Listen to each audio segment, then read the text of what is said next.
찬송가 408자입니다.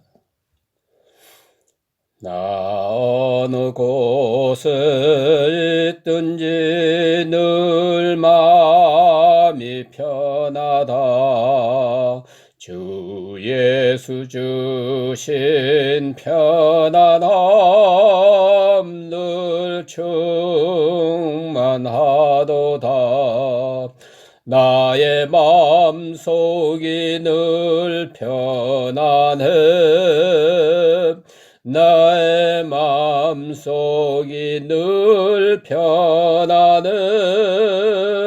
악한 죄 파도가 많으나 마음이 늘 편안해.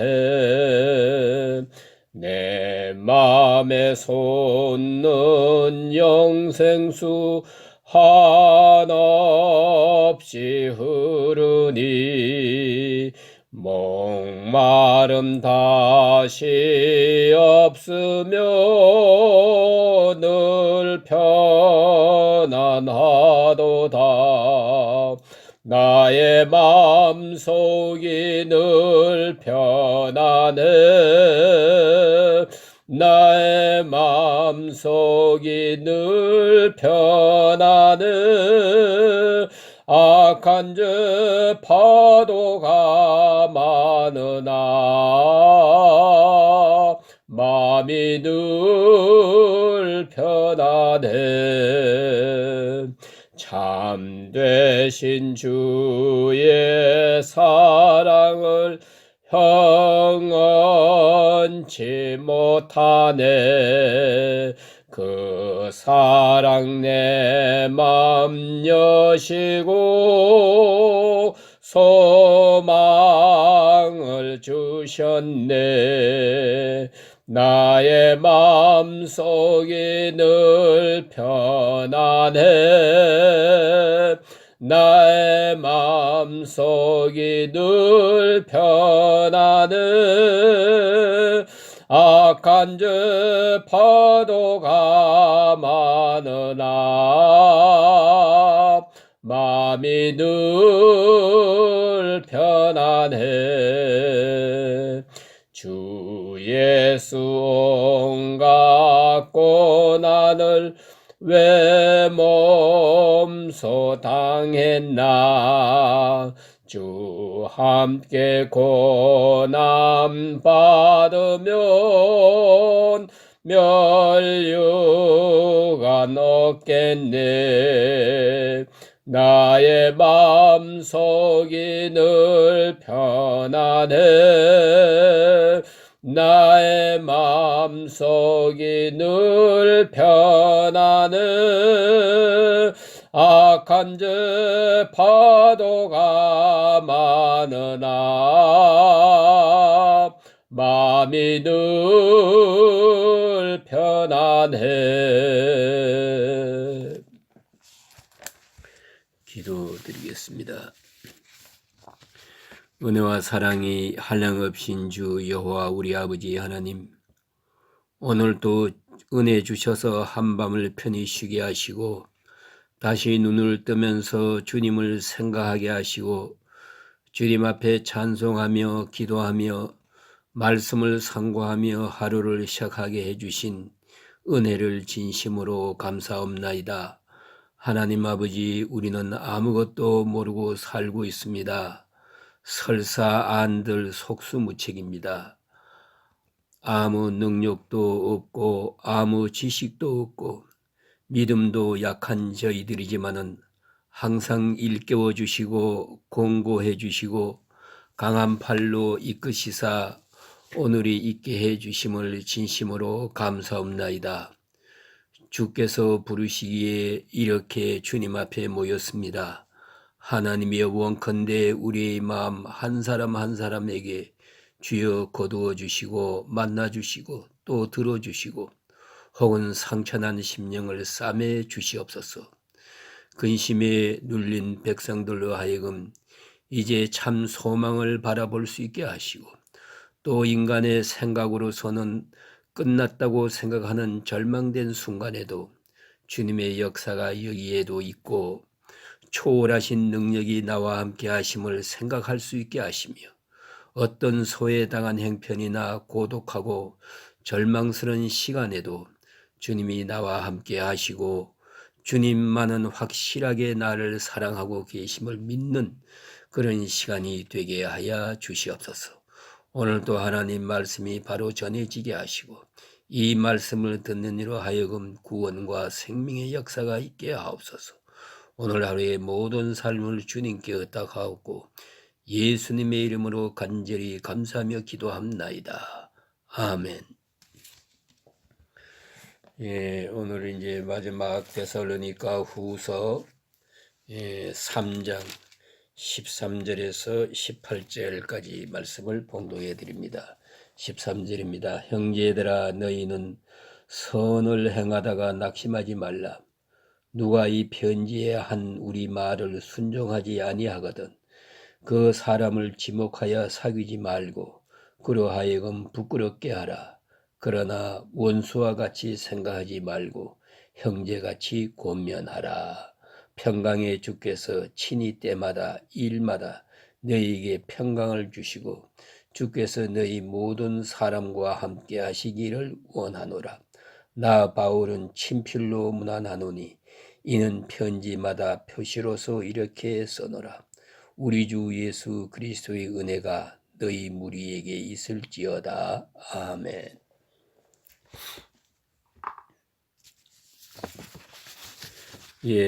오늘은 데살로니가 이제 전후서를 마치게 됩니다.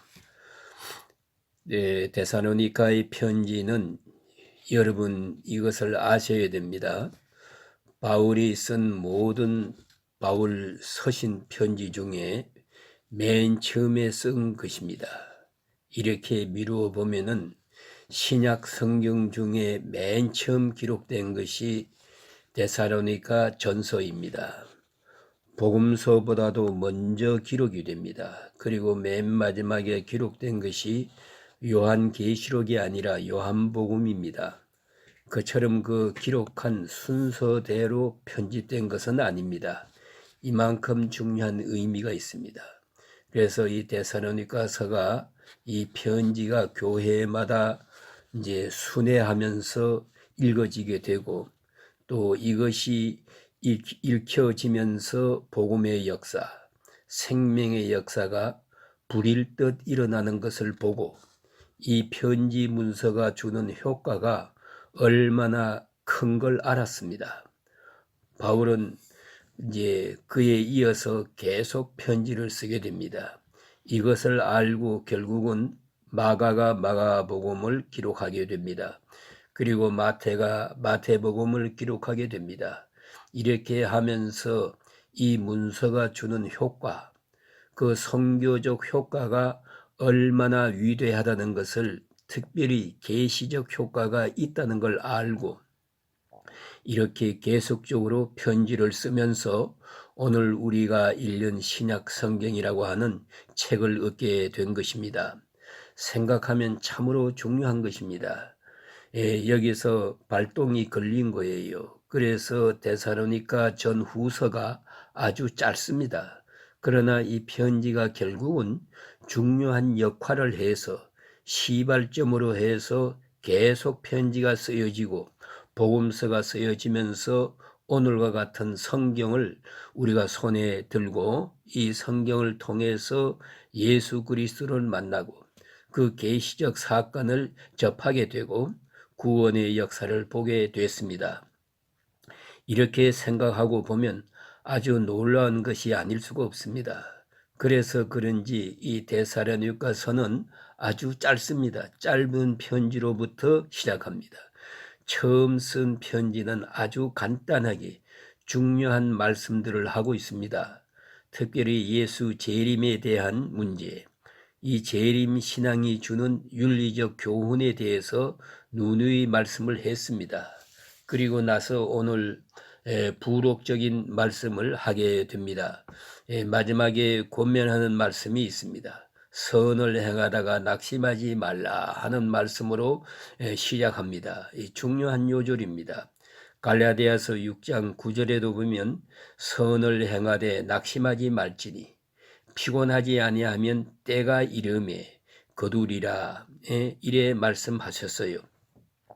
또 고린도전서 15장 58절에 같은 바울의 편지입니다마는 여기에 보면은 그러므로 내 사랑하는 형제들아 견실하며 흔들리지 말며 항상 주의 일에 더욱 힘쓰는 자들이 되라. 이는 너희 수고가 헛되지 않을 줄 아느니라. 이렇게 같은 맥락의 말씀을 하고 있습니다. 자, 선을 행했습니다. 선으로 시작했습니다.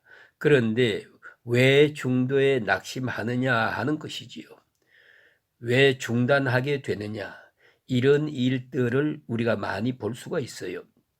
예를 들면 왜 낙심할 것 같습니까? 그 이유가 뭡니까? 처음부터 선이 아니었기 때문입니다. 정말로 선을 행한다면 낙심할 필요가 없고요. 더더욱 하나님 앞에서 신앙적인 선을 행했다고 한다면 행하고 있다면은 그거 낙심할 일이 아니지요. 누구를 위한 일인데 제가 뭔데 낙심하고 말고 해요? 자기 할 일만 하면 되는 거지. 그렇지 않습니까? 절대 낙심할 이유가 없는데 낙심합니다. 그 이유가 있습니다. 오늘 성경에서 첫째로 하는 말씀은 헛되지 않다 했어요. 우리는 생각해야 합니다. 우리는 너무 가시적인 결과를 기다려요. 내가 선한 일 해가지고 뭘 바라는 거요? 단장 좋은 열매가 맺어지고 좋은 칭찬이 있고 많은 사람이 이로 인해서 그 일하는 사람을 존경해주고 뭐 그래 주기를 바랍니까? 여러분 이걸 아셔야 됩니다. 어떤 수고든지 선한 일이란 건 절대로 헛되지 않습니다. 의인의 자식이 결식함을 보지 못했노라. 잠언서에 그렇게 말합니다. 선한 일 하면서 사는 사람, 알게 모르게 좋은 일 많이 해왔어요. 그 자식은 절대로 빌어먹지 않는다고 했어요. 내가 자식을 위해 돈을 준비해 놓는 것은 그 자식도 망치는 수가 많아요. 그러나 선한 일 하는 것은 절대로 헛된 대로 돌아가지 않습니다.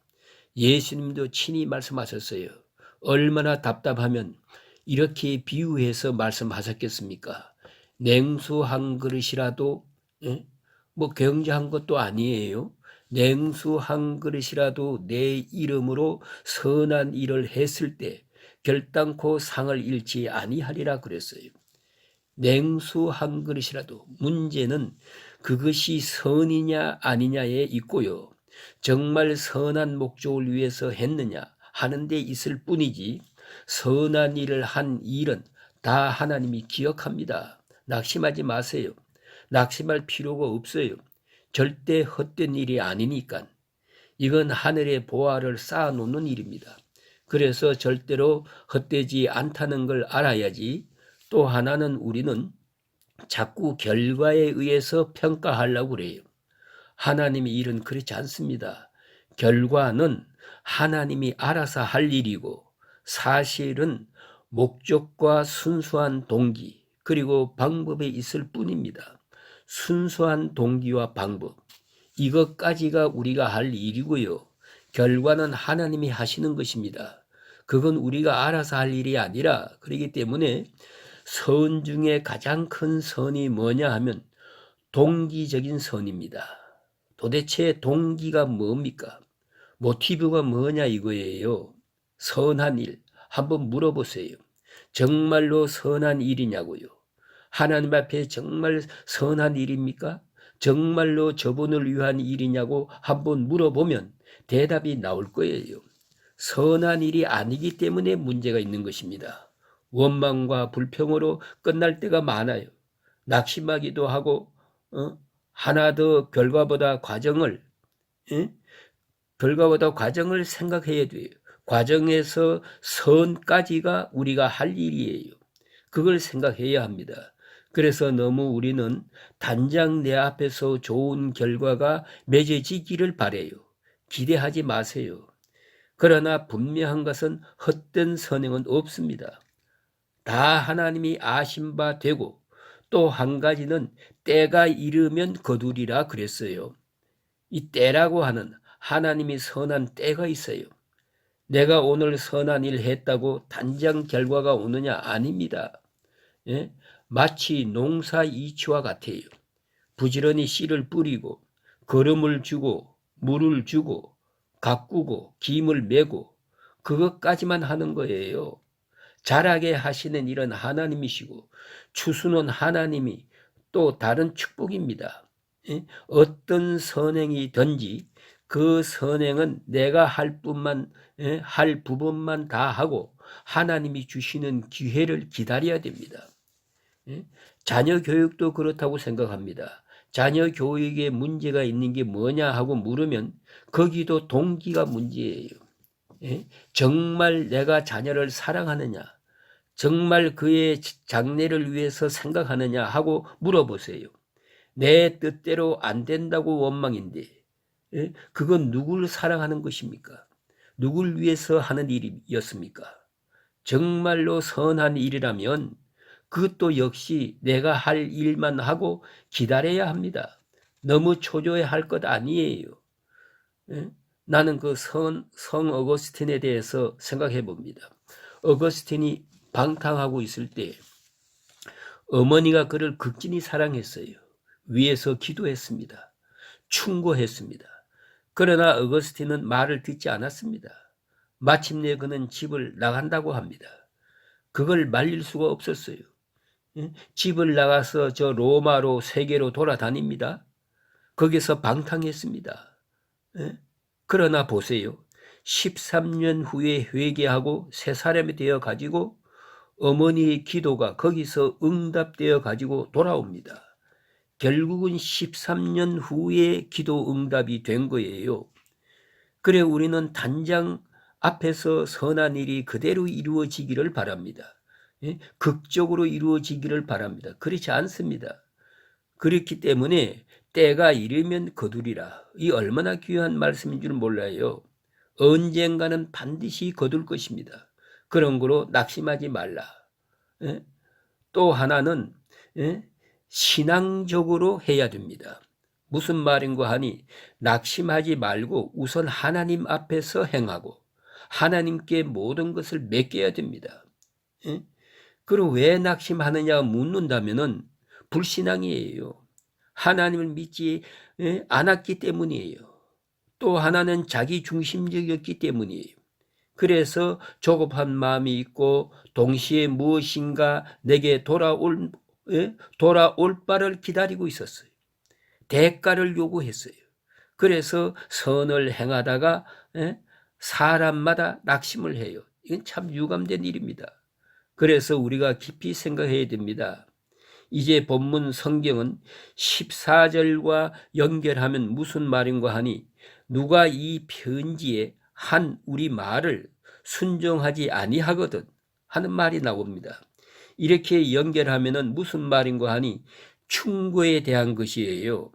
우리가 교회 생활하면서 또 목회 사역 중에 보면은요, 다 순종 잘하는가 하면은 몇 사람이 아주 고의적으로 순종 안 하는 사람이 있거든요. 그럴 때 속상한 거예요. 우리는 충고하고 그를 위로하고 바른 길로 인도하려고 애쓰는데 이게 선한 일이지요. 그런데 몇 번 권면하고 위로하고 사랑하고 설득하고 하다가 마지막에 낙심을 해요. 에라 모르겠다. 이렇게 낙심하게 된단 말이에요. 결국은 하나님의 말씀을 가르치고 위로하고 충고하다가 낙심하는 일, 그런 일에 있어서 낙심하지 말라라고 말씀하게 됩니다. 그런데 본문을 자세히 보세요. 교인들 가운데 전체가 다 선하고 다 아름답게 그렇게 믿음 생활 잘 해주면 얼마나 좋겠어요. 특별히 본문대로 말하면 바울이 편지를 보냈어요.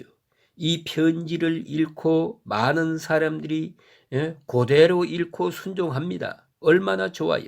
그런데 거기도 반항자가 있다는 말이에요. 이게 수상한 거예요. 이것 때문에 교인들이 낙심하는 거예요. 예? 예. 특별히 그 인간관계에 있어서 교회 생활에 있어서 가끔 우리는 낙심할 때가 많고 선한 일 하다가도 비방을 듣게 될 때 낙심할 때가 많아요. 이래서 낙심하지 말라 하는 것입니다. 우리는 완벽할 수는 없어요. 하지만은 완벽을 포기해서는 안 됩니다. 완벽하지 못할 바에는 끝까지 것 아무렇게나 살자. 이래서는 안 되는 거예요. 완벽은 항상 나를 비껴나가지만은 완벽을 포기하지 말아야 됩니다. 특별히 자기 스스로 대해서 그렇습니다. 내가 보다 더 완벽하고 싶어요. 그러나 완전하지 못해요. 한평생 완벽하지 못해요. 그래도 완벽을 포기해서는 안 되는 것입니다. 가끔 교역자들 속에서 그런 얘기를 많이 듣습니다. 특별히 몇 사람 아주 그 교회에 문제를 일으킵니다. 그 사람 때문에 여러 사람이 손해가 많아요. 자기가 순종하지 않을 뿐만 아니라 다른 사람까지 순종하지 못하게 만들어요. 소위 말하면 트러블 메이커예요. 얘가 있는 거예요. 이럴 때 속상합니다. 예수님이 그 많지도 않는 12제자 가운데 하나가 가룟 유다가 배신자라고요. 그 가룟 유다를 앞에 놓고 목회를 하셨어요. 3년 동안. 여러분 어떤 일에도 배반자가 있고 배신자도 있고 불순종하는 사람이 있어요. 그러나 이것으로 인해서 낙심해서는 안 되는 것입니다.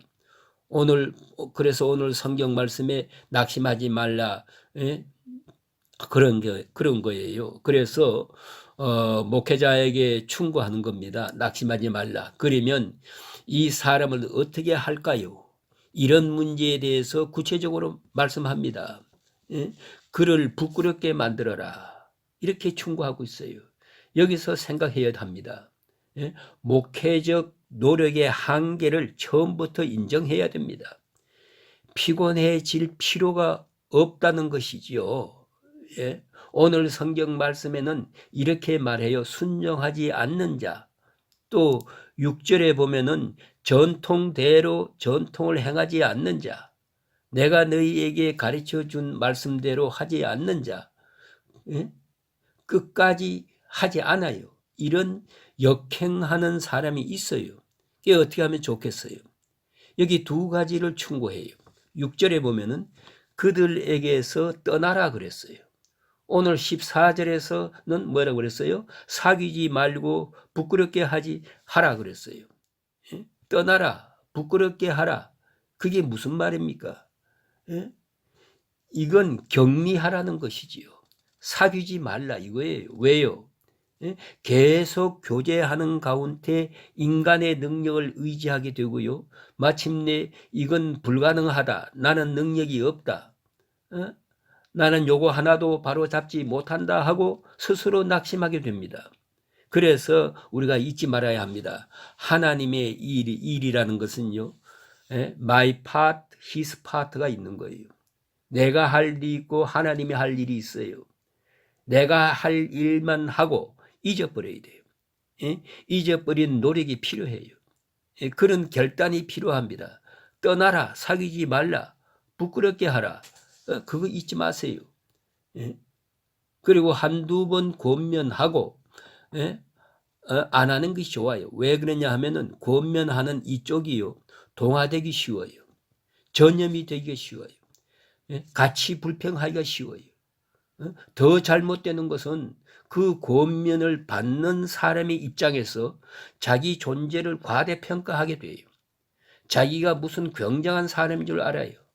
목사님이 나한테 와서 굽신굽신 하는구만. 목사가 왔구만. 또 오라고. 이러고 다니잖아요. 왜 안 와? 그동안에 점점 더 교만해지지요. 점점 더 회개할 길이 멀어지잖아요. 찾아갈 게 아니에요. 그래서 하는 말이고요. 계속 여전히 이렇게 사귀다 보면은 자기 행위를 정당화하려고 그래요. 잘못은 덮어가면서 사랑하려고 하는 사랑이 아니에요. 이건 잘못된 것은 잘못된 것을 우리가 잘못된 것은 잘못된 것으로 인정을 하고요. 그래서 스스로 깨닫게 해야 돼요. 예? 잘못을 덮어가면서 사랑한다는 것은 그건 사랑이 아닙니다. 요새 말로 그 왕따 만들어야 돼요. 그래서 그러하여금 내가 지금 잘못하고 있다는 것을 스스로 알게 하고 스스로 깨닫게 하고 아차 내가 잘못했구나. 여기 교인들 보니까 나 하나만 아니고 전체가 그런 걸 보니까 내가 잘못한 거구나. 이런 생각을 하게 만들어야 합니다. 그래서 몇 사람은 충고했지만은 여러 사람이 집사님의 말이 옳아 이래 주니까 점점 더 기고만장해진다는 거요. 회개하지를 못해요.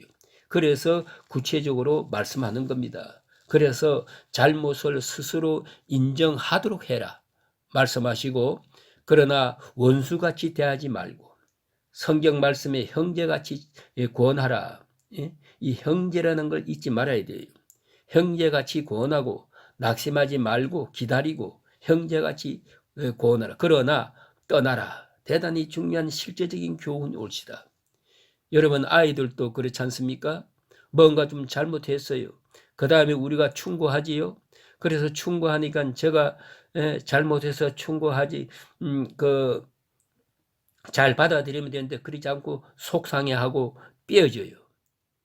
그 다음에 또 그걸 붙들고 가서 또 위로해요. 그거 안 됩니다. 그러면 안 돼요. 그건 위로할 성격이 아니에요. 내버려 둬야 됩니다. 스스로 깨달아야 할 시간에 자꾸 이렇게 돌아보고 위로하다 보니까 자기 존재 가치를 너무 높여 교만해지죠. 마지막에는 자기 행동을 정당화해 버린단 말이에요. 꼭 같은 이치입니다. 그러나 형제같이 그랬어요. 존 칼빈은 말합니다. 형제답지 않고는 크리스찬이 될 수 없다. 형제답지 않고는 크리스찬이 될 수 없다. 사랑하는 마음, 형제로 대하는 마음은 조금도 변함이 없어요. 이것이 바른 교회의 생활입니다 하는 말씀이고요. 16절에 보면은 축복에 대해서 말씀하는데 특별히 의미가 있습니다. 평강의 주께서 때마다 일마다 평강 주시기를 원하노라. 때마다 일마다 계속해서 평강 주시기를 바란다고 하는 그런 축복의 기도가 있습니다. 이것으로서 데살로니가 후서를 마치게 됩니다. 오늘 또 여기까지 이제 마치게 되고 다음에서도 디모데 전후서를 계속하겠습니다.